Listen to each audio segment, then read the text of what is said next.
mga professor sa international law na hanas kaayo. Hawod sa field. Yes. Hawod sa international law.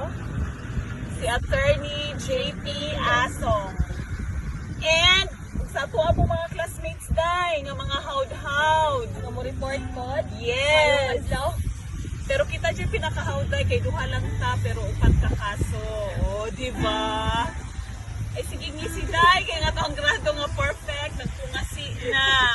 Okay, so karong adlaw Pagod sa banta. ilapad na nga to ang baon nga hipunday. Wala na Naglami na hipon, te. Anong wa na may hipon? Banta sa US. Dili yung US no hilaptado Kabalo ka nga, kaayo. no? Kay Well, mag-discuss ta ana sa ako ang kaso. Oni ang nahitabo.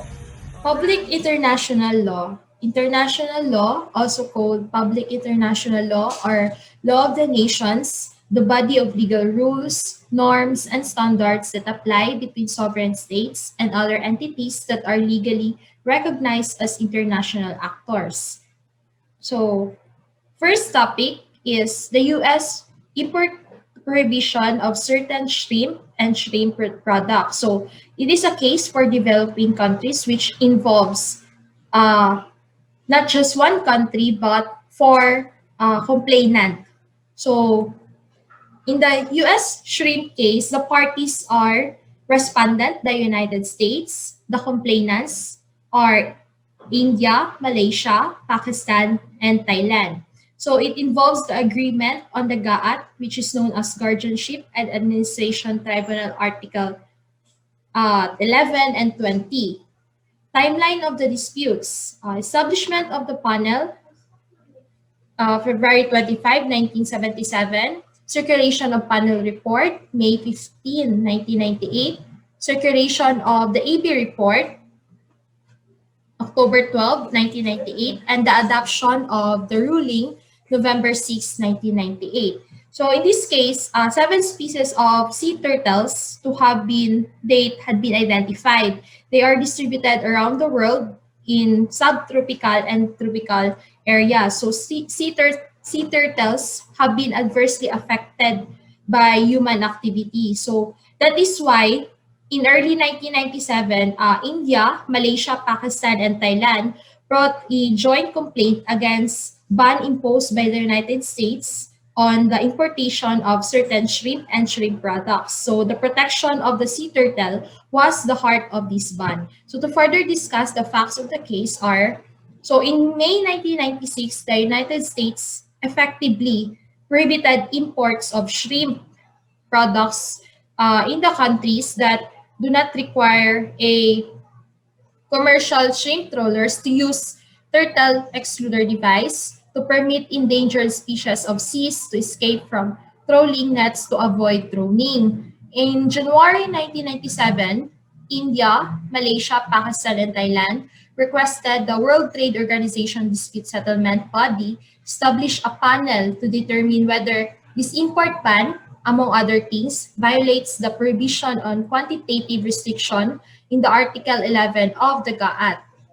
So the United States maintained that its import ban was permitted under the exception set forth in paragraph B and G of the GAAT Article 20 for turtle species that migrate in and out of waters subject to the complaining parties' jurisdiction are listed as endangered under the Convention on International Trade and Endangered Species of Wild Fauna and Flora and are covered by the relevant U.S. regulation. So on this third paragraph, this is the stage where public international law comes in. So the United States issued a guidelines in 1991 and 1993 for the implementation of the Section 609. Pursuant to these guidelines, Section 609 was applied only to countries of the Caribbean Western Atlantic. In September 1996, the United States concluded that the Inter-American Convention for the Protection and Conservation of the Sea Turtles with a number of countries on that region. In December 1995, the U.S. Court of International Trade found the 1991 and 1993 guidelines illegal insofar as they limited the geographical scope of the Section 609 to shrimp harvested in the wider Caribbean and Western Atlantic area. The CIT, or the Court of International Trade, directed the U.S. Department of State to prohibit no later than May 1996 the importation of shrimp or shrimp wherever harvested in the wild with commercial fishing technology, which may affect adversely those species of sea turtles, the conversion of which is a subject of regulations of the Secretary of Commerce. It was in this case, the appellate body therefore concluded that the U.S. measure was not justified under the Article 20 of the GAAT. The U.S. issued a guidelines for implementation which applies only to Caribbean and Western Atlantic. So in its report, the appellate body made clear that under the World Trade Organization rules, countries have the right to take trade action to protect the environment, in particular human, animal or plant life and health, and endangered species. So the World Trade Organization doesn't have to allow them this right. It is also said measures to protect sea turtles would be legitimate under the GAAT, which deals with various exceptions to the World Trade Organization trade rules, provided that certain areas such as non-discrimination were met. The CIT were ruled that the embargo on shrimp and shrimp products applies to all shrimp and shrimp products harvested in wild by vessels or of nation which have not been certified under the GAAT provision.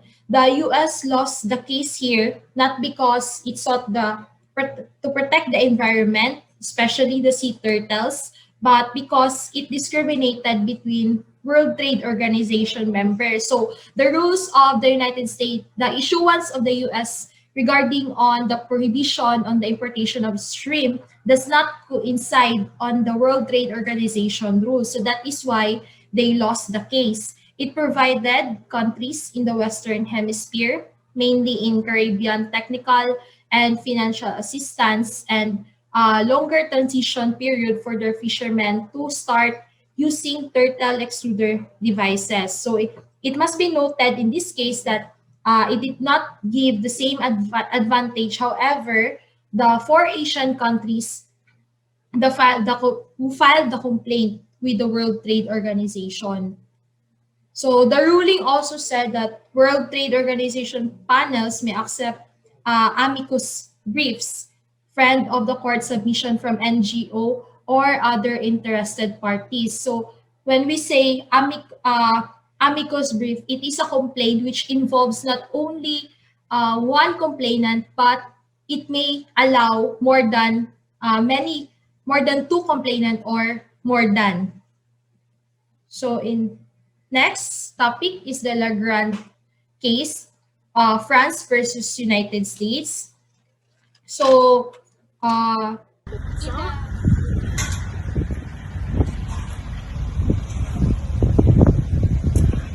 so mauday ko nahitabo sa hipon day bantog rawa na tay mahagilap nga hipon karon. Mao jud ne. Okay, usata mo muadto no sa imong next nga kaso. Muluyo ko sa akong pasiunang awit. Ang anta to uso-uso runday, kanta day ha, kanta or sayaw, pili lang ta. Papa, papa, papa, papa. Sayaw day ba? Kaya atong grado day. Pasayaw ako day, sayaw lang sa uban. Ikaw may gusto ko, anong ako na may uban. Sayaw lang kung tagay, di lagi ko kayo ako'y gusto. Irong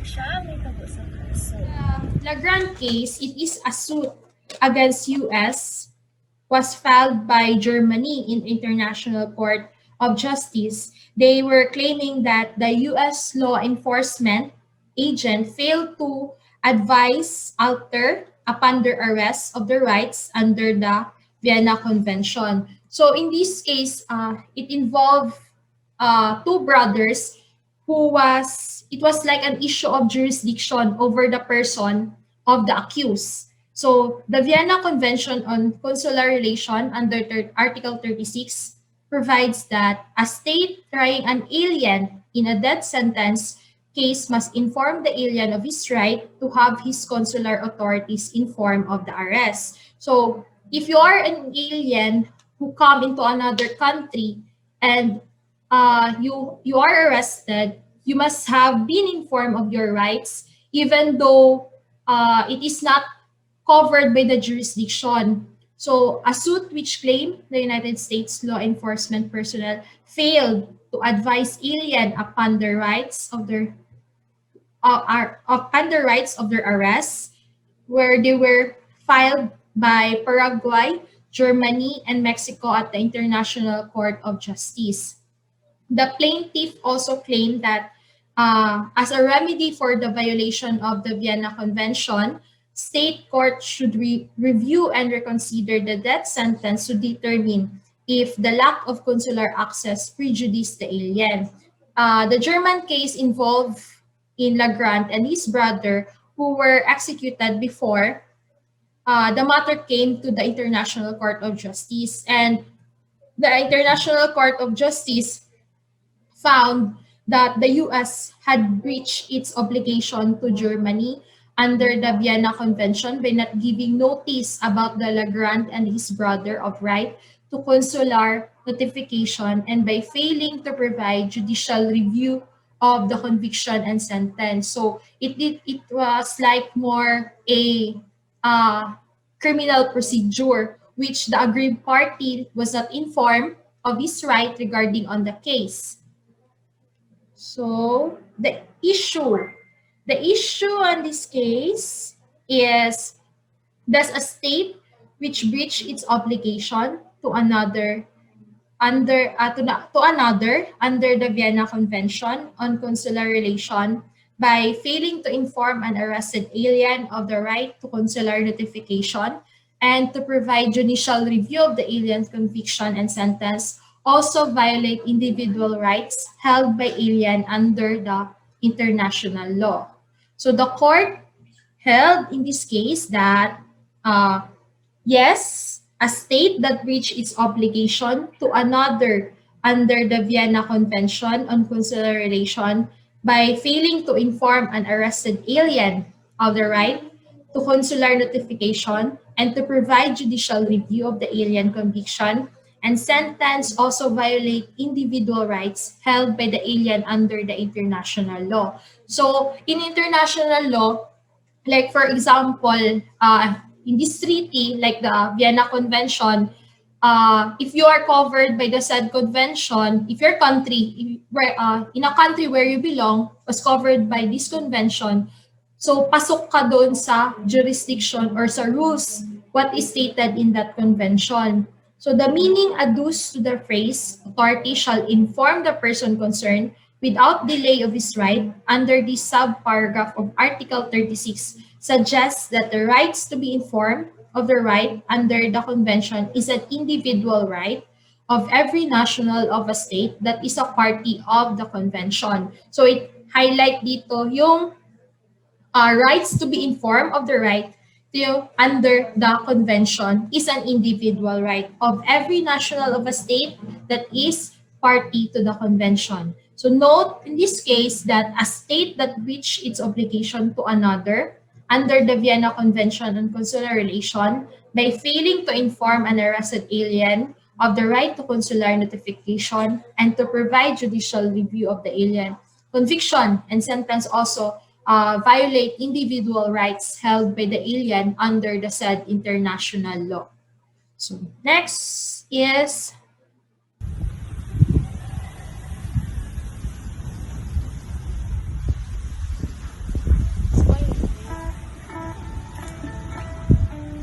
Bongga kayo imuhang mga cases, Day. Amazing.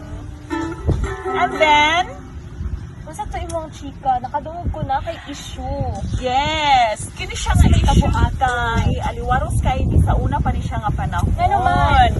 Ang kining kuan ba, ang Israel ug Palestine, dili man gyud na sila magkasinabot, no? Unya, kining Israel, kay pekadora kaayo, nagtukod na sila wall nga arang taasa. Wall? Yes. Kanang ginatawag na karon og Gaza Strip, kanang gitukuran nila sa ilahang wall. And for a trivia, dili lang kana ang gitukod sa Israel. Napo na sila gitukod karon nga fence, Sa manang border na sa Israel o Egypt. So murag naputos na gyud na ilahang nasod og napuro na lang gyud na sila walls. Kay according to Israel, for their security po daw na siya. So, Mao day nasulod siya sa public international law kay daghan di ay violation ana na wall. yes, Daghan apektuhan. yes, kay mao na ilahang reklamo nga it's not in accordance with law and in violation po na siya sa mga residents sa Palestine. So may natabo ato te. Mao na ang nahitabo tay. Yes. Okay. Next topic would be discussed by Ma'am Marco. Thank you for that in-depth report, Jessa. So, in the case of Israel and Palestine, with regards to legal consequences of the construction of a wall in the occupied Palestinian territory. In a time of continuing arrest in Jerusalem, Israel began to build a wall in Israel-occupied Palestinian territory. The wall departed from the armistice line of 1949. The finished wall would almost completely encircle communities, push residents out of their homes, and limit the occupied person's access to lands, wells, and means of subsistence.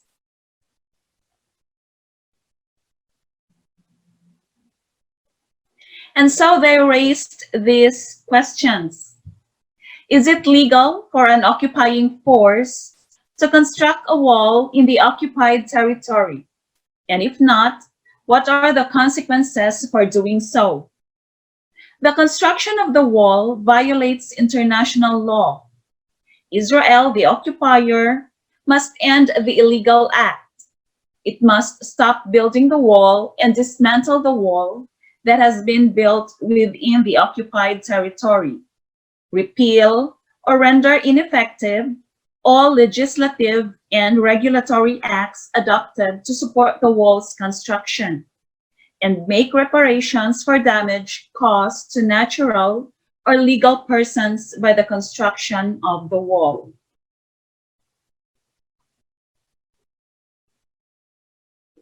The court then went on to consider the impact of the construction of the wall on the daily life of the inhabitants of the occupied Palestinian territory, finding that the construction of the wall and its associated regime were contrary to the relevant provisions of the Hague Regulations of 1907 and of the Fourth Geneva Convention, and that they impeded the liberty of movement of the inhabitants of the territory as guaranteed by the International Covenant on Civil and Political Rights, as well as their exercise of the right to work, to health, to education, and to an adequate standard of living as proclaimed in the International Covenant on Economic, Social, and Cultural Rights, and in the Convention of the Rights of the Child.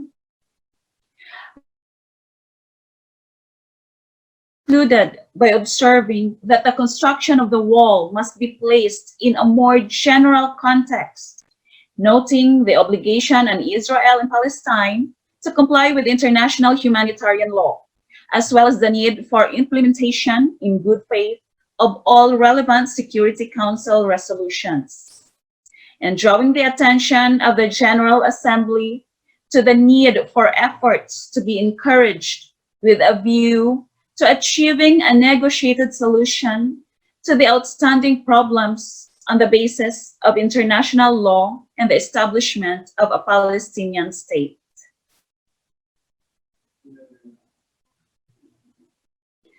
The wall violates the right of peoples to self-determination since it limits the movements of the occupied persons. The wall was part of a practice of populating the occupied territory with persons from the occupier territory, thereby illegally contributing to demographic changes in the occupied territory. The wall limits access to health services, schools, and an adequate standard of living, and therefore violates the economic, social, and cultural human rights of those in the territories. In the case of children, these violations are especially pronounced given Israel's ratification of the CRC and its clear obligations to respect the human rights of all children under its control. So, mao to siyang nahitabo, day. Diba? Oo, di ay. So, karon te, napakay sa idugang? Yes, napay lahi nga pikas Sa mana? Dili lang ka na. Kaya nagkagubot po ning Italy, Germany, o Greece. Nag-apil-apil po ni ang Greece sa kaso ani Germany o Kuan, Italy. Kataghan ba na nila? Ano man na? Yes, mao gyud na siya day usahay day mo ng kinahanglan gyud pud nga naatay ginaingon nga international law no para ang kanang panaghiusa ba sa mga nasod no ma-maintain na siya. And then interesado ba ka day makadungog na ang kaso? Okay. Pero bago na, usa ta mo kuano mo padayon sa kaso, mo pahinungod sa taog laing panag-awit. Dedicate ni nato sa tuang mga kuan. Mga sa tuang professor o sa tuang mga classmates nga future abogados o abogados. Hi Attorney Chief. Hi there. Salamat sa perfect score. Alright. Kabalo ka ni nga kanta, day? Uso man ay siya, day. Uso ka ni nga kanta, day.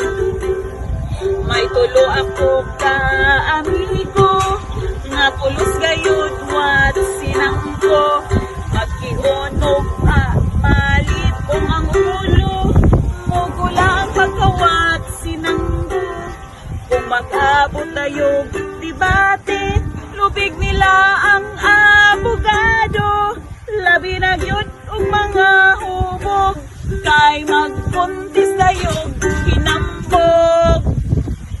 So, mauna ni ang kaso, day. Mauna ni mahitabo. In the case of Germany versus Italy, jurisdictional immunities of the state, where Greece was an intervening party. On 23rd December 2008, Germany filed an application instituting proceedings against Italy before the International Court of Justice, arguing that in recent years, Italian judicial bodies have repeatedly disregarded the jurisdictional immunity of Germany as a sovereign state, thus violating international law. By an order of 4th of July 2011, the court authorized Greece to intervene in the case as a non-party. Insofar as this intervention was limited to the decisions of Greek courts, which were declared as enforceable in Italy. In multiple civil suits between 2004 and 2008, Italian courts have found Germany responsible for crimes against humanity and war crimes committed by the German Reich during World War II, thereby ordering Germany to pay compensation to Italian plaintiffs who had fallen victim to such crimes.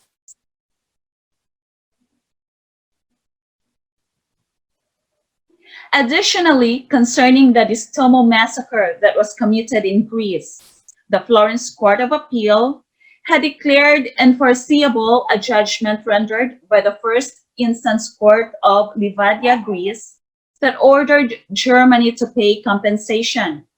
Hence, it allowed the Greek claimants to enter a legal charge against Villa Vigoni, property of the German state in the province of Como, Italy. And so this issue: do states enjoy full jurisdictional immunity before foreign domestic courts for acts committed by their armed forces in the course of conducting an armed conflict?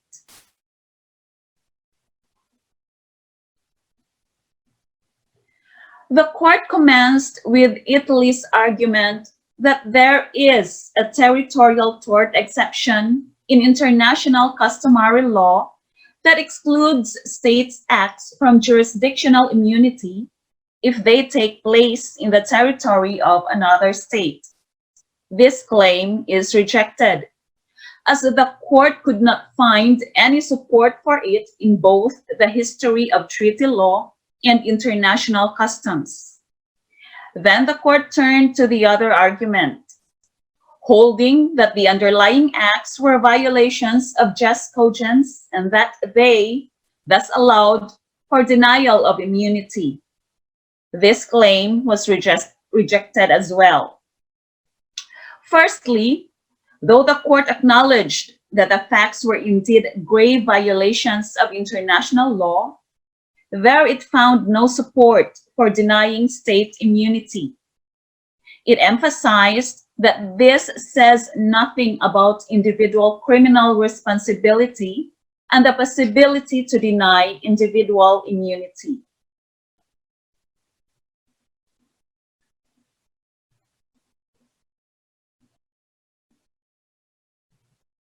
Furthermore, while the underlying facts are of jus cogens character, this does not conflict with the international customary law principle of state immunity.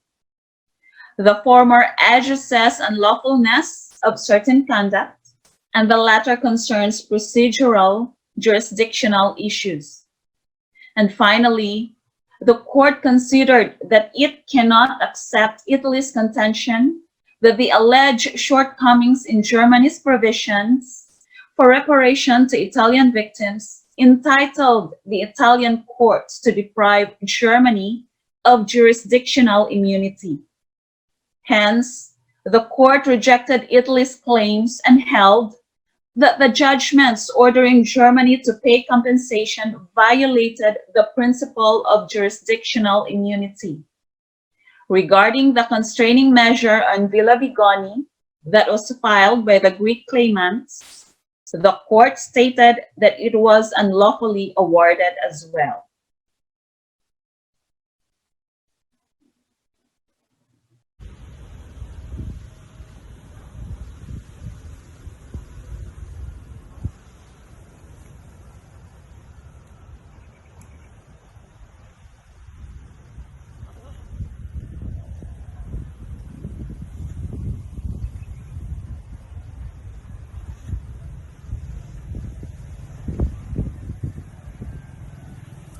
Perfect kayo to ang reporting, Day. Kung ako ang dating dito, Day, murag ka ng pina-Christian Aman for, murag chill lang, pagka-report, nga ka ng murag documentary lagi ang dating. Ikaw, Day, o saan ang feeling dito, Day? Murag kang si Kinsa, Day. Mura kong si Pinky Web dito. Oh, laman lang, Day. Pinaana, Day. Pina-flip hair, Day. Oh, di ba, bongga. May gani, murag, di ba po siguro mairita si Rocky dito, Day, no? Sa ito ang report, Day. Okay, so, guys, daghan kayong salamat sa iyong suporta. Okay kayon nga gihatag sa paglantaw sa ang programa. Again, this is Margo Demetria Irog-Irog. This is Jessa Vais. Together, we will unite the world.